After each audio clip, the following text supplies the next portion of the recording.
കഥയമമ കഥയമമ കഥകളതിസാദരം കഥകളതിസാദരം. കഥകൾ കേൾക്കാൻ ഇഷ്ടമല്ലാത്ത ഒരു ബാല്യം ആർക്കും ഉണ്ടാവില്ല. എന്നാൽ കഥകൾ പറഞ്ഞു കൊടുക്കാൻ അറിയാത്ത ഒരു ലോകം ഇന്നുണ്ട്. നിറപ്പകിട്ടാർന്ന കാഴ്ചകൾ കണ്ടിരിക്കുന്ന ബാല്യങ്ങൾക്ക് ഒരു രസമുള്ള മാറ്റമാകും അടുത്തിരുന്ന് നമ്മൾ പറഞ്ഞു കൊടുക്കുന്ന ഒരു കഥ. ഒരു ശ്രമമാണ് അവരെ ഒന്ന് ചേർത്തിരുത്താൻ. നമുക്ക് തെന്നാലി രാമൻ കഥകളിൽ ഇന്ന് തുടങ്ങാം. വിജയനഗരത്തിലെ ചക്രവർത്തി കൃഷ്ണദേവരായരുടെ സഭയിലെ കൊട്ടാരം വിദൂഷകനായിരുന്നു നിഷ്കളങ്കനായ രാമൻ. രാമൻ്റെ ഒരു കഥ കേൾക്കുക. കണ്ണിന് കുറച്ച് വിശ്രമം കൊടുക്കാം, കഥയും പഠിക്കാം. ഫലഭൂയിഷ്ടമായ വിജയനഗര സാമ്രാജ്യം പിടിച്ചെടുക്കണമെന്ന് മുഗൾ ചക്രവർത്തിമാർക്ക് ആഗ്രഹമുള്ളതായി ചക്രവർത്തി കൃഷ്ണദേവരായർക്ക് ചാരന്മാർ മുഖാന്തിരം സന്ദേശം ലഭിച്ചു.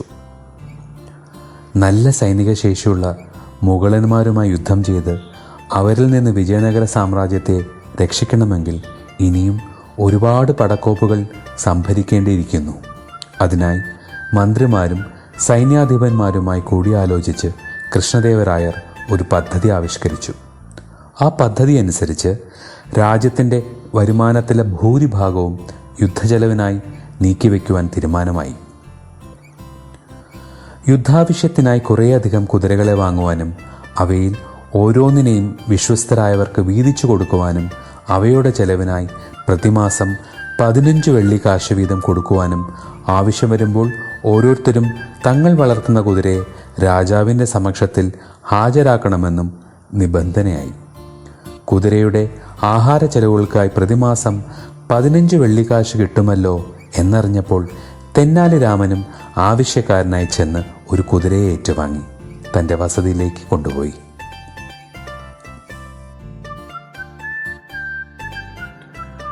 രാജ്യത്തിൻ്റെ വരുമാനത്തിലേറിയ പങ്കും രാജ്യരക്ഷയ്ക്കായി ചെലവിടുന്ന കാര്യത്തിൽ രാജാവിനോടും മന്ത്രിമാരോടും സൈന്യാധിപന്മാരോടും തെന്നാലി രാമന് അമർഷമുണ്ടായിരുന്നു. നാട്ടിൽ ദാരിദ്ര്യവും പട്ടിണിയും കൊടികുത്തി വാഴുകയാണ്. ഉടുതുണിക്ക് മറുതുണിയില്ലാതെയും മരുന്ന് വാങ്ങാൻ പണമില്ലാതെയും ആഹാരം കഴിക്കുവാൻ വകയില്ലാതെയും നാട്ടുകാർ നട്ടം തിരിയുകയാണ്. എപ്പോഴോ വരാനിരിക്കുന്ന യുദ്ധത്തെക്കുറിച്ചോർത്ത് സാധാരണക്കാരൻ്റെ വയറ്റത്തടിക്കുന്ന ഈ ഭരണപരിഷ്കാരം തെന്നാലി രാമന് തീരെ ഇഷ്ടമായില്ല.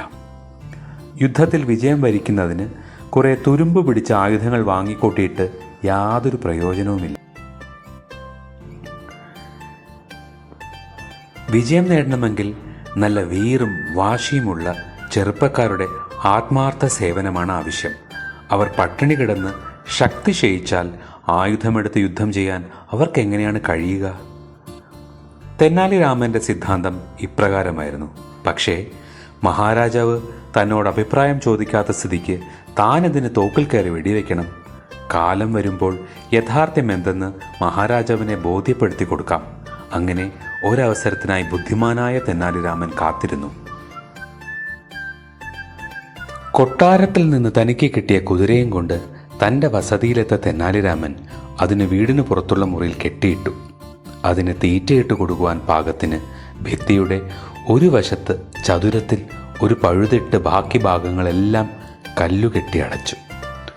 കുതിരയുടെ തീറ്റ ചെലവിനായി രാജാവിൻ്റെ പക്കൽ നിന്ന് കിട്ടിയിരുന്ന 15 വെള്ളിക്കാശിൽ 5 വെള്ളിക്കാശ് മാത്രമേ തെന്നാലി രാമൻ കുതിരയുടെ തീറ്റ ഇനത്തിൽ ചെലവാക്കുമായിരുന്നുള്ളൂ. ബാക്കി തുക അദ്ദേഹം സാധുക്കൾക്ക് വീതിച്ചു കൊടുക്കുമായിരുന്നു. കുതിരയ്ക്ക് ഒരു ദിവസം ഒരു പിടി ഉണക്കപ്പുല്ലോ വൈക്കോലോ മാത്രമാണ് തീറ്റയായി കൊടുത്തുകൊണ്ടിരുന്നത്.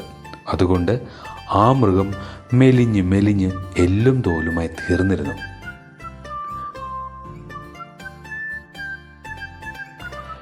ഏതാനും മാസങ്ങൾ കഴിഞ്ഞപ്പോൾ കുതിരകളെല്ലാം അരമനയിൽ കൊണ്ടുവരണമെന്ന് കൃഷ്ണദേവരായർ ഉത്തരവ് പുറപ്പെടുവിപ്പിച്ചു.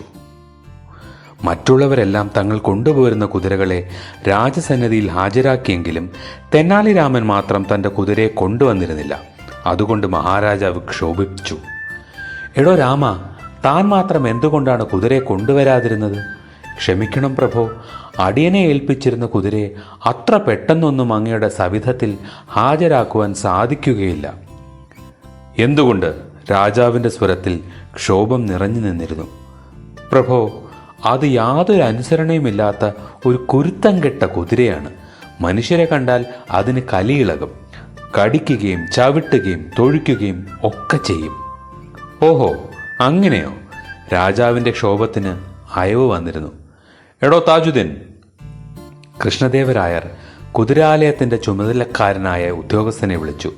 തൻ്റെ നീണ്ട താടിമീശയിൽ വിരലുകൾ ഓടിച്ചുകൊണ്ട് അദ്ദേഹം അവിടെ സന്നിഹിതനായ താജുദ്ദീൻ കൃഷ്ണദേവരായരുടെ മുന്നിൽ ഓച്ഛാനിച്ചു നിന്നു. എടോ, രാമൻ പറഞ്ഞത് താൻ കേട്ടില്ലേ? അയാൾ വളർത്തിയ കുതിര ബഹളി പിടിച്ചതും അനുസരണ കെട്ടതും ആണെന്ന് പോലും. അതുമാത്രമല്ല പ്രഭോ, ധിക്കാരം പിടിച്ച ആ കുതിര മനുഷ്യനെ ഉപദ്രവിക്കുകയും ചെയ്യും. തെന്നാലിരാമൻ കൂട്ടിച്ചേർത്തു. താജുദ്ദീൻ, എത്രയും പെട്ടെന്ന് ആ കുതിരയെ ഇവിടെ എത്തിക്കേണ്ടത് തൻ്റെ ചുമതലയാണ്. ഉത്തരവ് പ്രഭു. താജുദ്ദീൻ മഹാരാജാവിന് സലാം പറഞ്ഞിട്ട് അവിടെ നിന്ന് തെന്നാലിരാമൻ്റെ വസതിയിലേക്ക് യാത്ര തിരിച്ചു. മഹാരാജാവിൻ്റെ കൽപ്പനയനുസരിച്ച് തെന്നാലിരാമൻ്റെ വീട്ടിലേക്ക് തിരിച്ച താജുദ്ദീൻ അവിടെ എത്തിയിട്ട് എന്ത് സംഭവിച്ചെന്ന് നമുക്ക് അടുത്ത ഭാഗത്തിൽ കേൾക്കാം.